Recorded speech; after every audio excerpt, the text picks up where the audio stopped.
نتكلم عن الايلاينر بقى. يعني دايما بنسمع ان الايلاينر لو الخط تخين ده بيقفل العين، ولو الخط رفيع ده بيحلي العين. الكلام ده حقيقي ولا لا؟ بصي لو تخين بنسبة 80% بيقفل العين لو العين متوسطة. في ناس بقى يعني ما شاء الله عينيهم واسعة قوي يتخنوا براحتهم، ما عندناش مشكلة يعني. لكن لو العينين متوسطة ومش واسعة قوي لا بلاش نتخن، عشان الخط بيبقى قوي فعينينا بتسحب دايما مع الخطوط.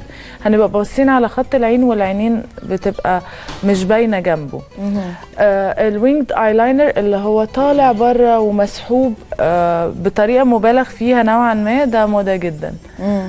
ده برضو عايز شخصيات جريئة.